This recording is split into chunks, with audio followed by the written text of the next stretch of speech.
Good evening, and welcome to That Guy Riffs. Today we'll be looking at a short called Boys Beware, an anti-gay film that deals with how the 1950s was anti-gay. Enjoy.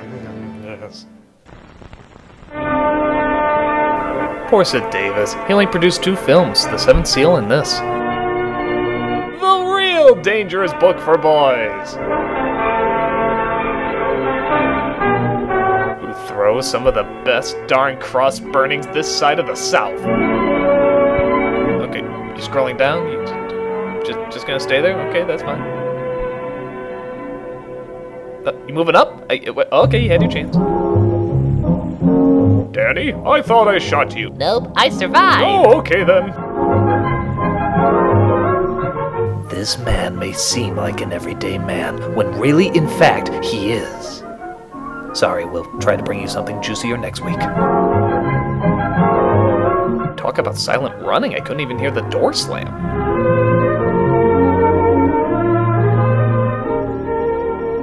I'm Lieutenant Williams. Hi, Lieutenant Police Williams. officer attached to the Juvenile Division. I'm on my way to Monroe Junior High School to talk to a group of young people. That's my story and I'm sticking to it. That looks innocent enough, doesn't it? Lots of young people hitchhike. Seems like a good way to get from one place to another. It does? But sometimes there are dangers involved that never meet the eye. Dangers that lie in the Twilight Zone. Let's take the case of Jimmy Barnes. No! Jimmy played baseball all afternoon and he didn't feel like walking home, so he decided to thumb a ride. But that's not the only thing he's going to thumb. If you got that, then you're gay.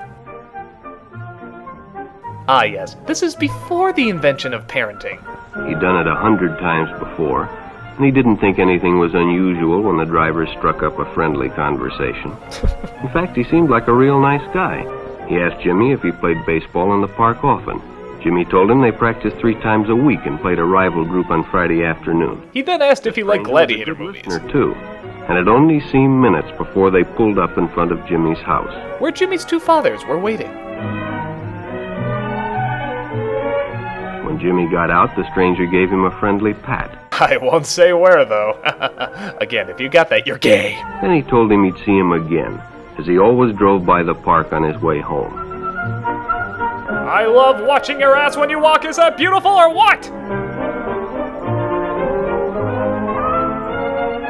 Jimmy spent many an afternoon confusingly throwing a glove around wishing he had friends. Sure enough, the following day, when Jimmy finished playing ball, well, the man was there waiting. Hot damn, I've never been in a convertible before. Really? Well, I guess you're about ready then, aren't you? Let it be known that gay men have a horrible tendency of remaining fabulous. They stopped at a drive-in, and the stranger treated him to a Coke. During their conversation, he told several off-color jokes, but Jimmy had heard others before, and well, it made him feel big to so easily win the confidence of an older person. You hear the one about the black Jewish female Polak who wasn't a human being? It's the 1950s. That's every joke I hear. Yes, little do you know that gays and pedophiles are the exact same thing. The following Saturday, they went fishing together. By now, they were using first names. Ralph said it was more friendly. Thanks a lot, Mr. Gaylord. Please, call me Flaming. You like popsicles?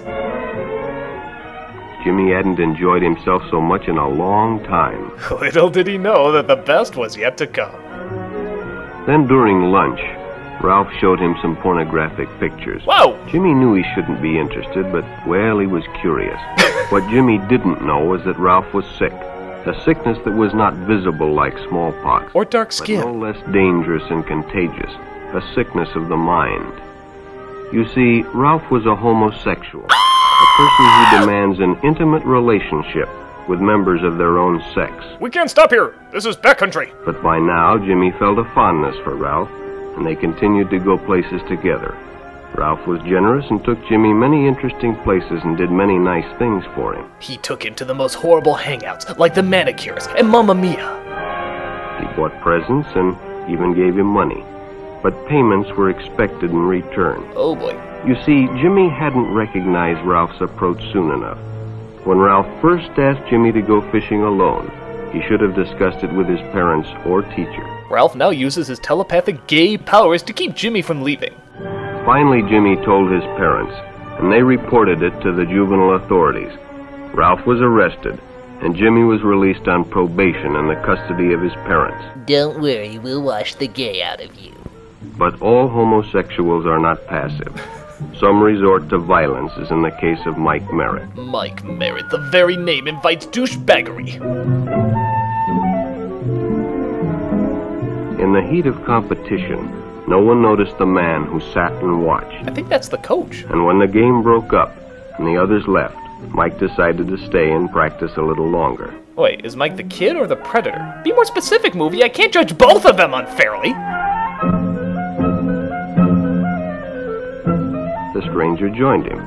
He was friendly and, well, it was better than playing alone. He just got done eating kittens and rubbing himself in chicken blood. But after a few shots, Mike realized he had already overstayed his time and suggested he better leave. The stranger told him if he'd like to stay longer, he'd be glad to drive him home when they finished. Sounded great to Mike.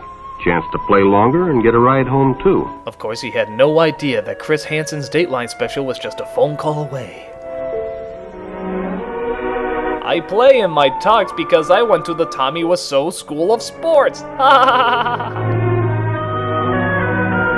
Didn't Sonic Says tell me something about this?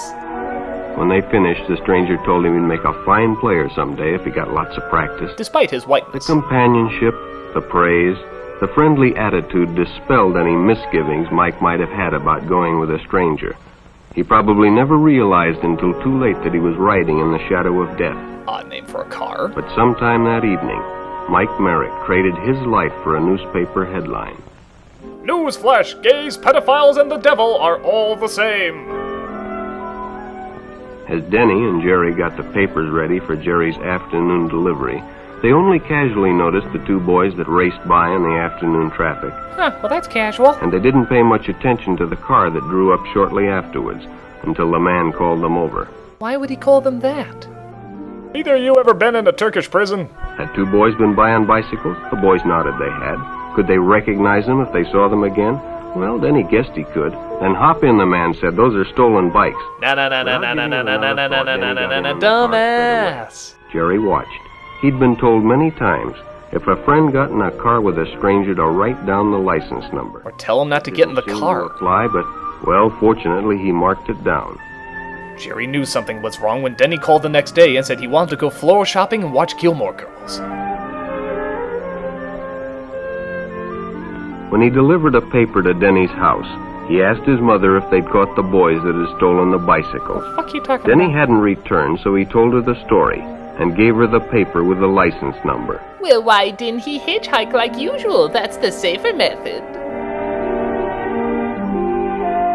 Being a careful parent, she decided to call the police. Jerry supplied the necessary information, and the stranger's car was quickly spotted. It was a good example of how important it is to always get the license number and description of any stranger who takes a young person off alone, no matter what they tell you. Good thing he happened to be driving into that dead end for no apparent reason. Yeah, I can see why they deleted this from Leave It to Beaver. Public restrooms can often be a hangout for the homosexual. There's a good start of a His story. friends hadn't noticed the man who had been in the restroom when they changed. Beware, The boys, lady beware! suggested they take the shortcut under the pier, but the others preferred to take the more traveled way home. Well, it's better than waiting for that kid from MySpace. Always keep in mind, the homosexual's feet often have musical accompaniment. I can hear your musically bulbous footsteps. When Bobby recognized the stranger as the man in the restroom, the shortcut under the pier didn't seem like a good idea at all. I'm gonna take the shortcut through the venomous snake pit. I'll get you next time, Bobby. Next time. After all, it's more fun to stay with your friends anyway. Bobby had made a wise decision. It may have saved his life. And even better, kept him straight. The decision is always yours. Hetero or Your hell? whole future may depend on making the right one. So no matter where you meet a stranger, be careful if they are too friendly. If they try to win your confidence too quickly and if they become overly personal.